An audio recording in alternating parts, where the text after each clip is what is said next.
एक बार की बात है जब बादशाह अकबर गहरी नींद से अचानक उठ गए और फिर रात भर सो नहीं सके। वो बहुत ही ज़्यादा परेशान थे क्योंकि उन्होंने एक अजीब सा सपना देखा था जिसका मतलब वो समझ नहीं पा रहे थे। उन्होंने देखा कि उनके एक के बाद एक सारे दांत गिरते चले गए और आखिर में सिर्फ एक ही दांत बच गया। इस सपने से वह इतने ज़्यादा चिंतित हो गए कि उन्होंने इस बारे में सभा में चर्चा करने के बारे सोचा। अगले ही दिन सभा में पहुंचते ही अकबर ने अपने विश्वसनीय मंत्रियों को सपना सुनाया और सभी से राय मांगी।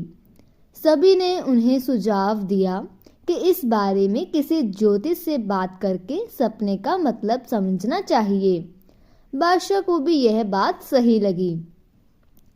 अगले दिन उन्होंने दरबार में विद्वान ज्योतिषियों को बुलवाया और अपना सपना सुनाया। इसके बाद सभी ज्योतिषियों ने आपस में विचार विश्राम किया। फिर उन्होंने बादशाह से कहा, जहांपना, इस सपने का एक ही मतलब निकलता है कि आपके सभी रिश्तेदार आपसे पहले ही मर जाएंगे। ज्योतिषियों की यह बात सुनकर अकबर को बहुत गुस्सा आया।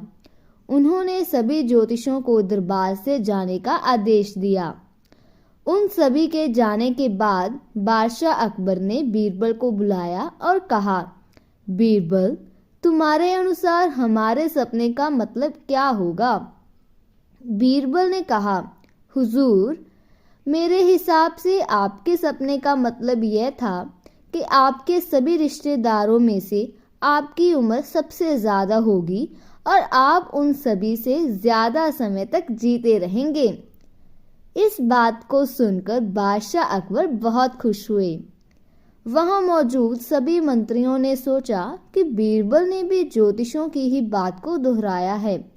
इतने में बीरबल ने उन मंत्रियों से कहा कि देखो, बात वही थी, बस कहने का तरीका अलग था। बात तो हमेशा सही तरीके से सामने रखा जाना चाहिए। मंत्रियों को इतना कहकर बीरबल सभा से चले गए।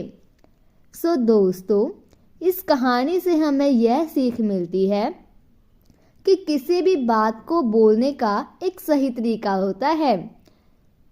विचलित करने वाली बात को भी सही तरीके से कहा जाए तो उसका बुरा नहीं लगता। इसी वजह से बात को हमेशा सही तरीका और सलीके से रखा जाना चाहिए। ऐसी और मज़ेदार कहानियाँ सुनने के लिए हमारे इस चैनल को लाइक एंड सब्सक्राइब करें। Thank you.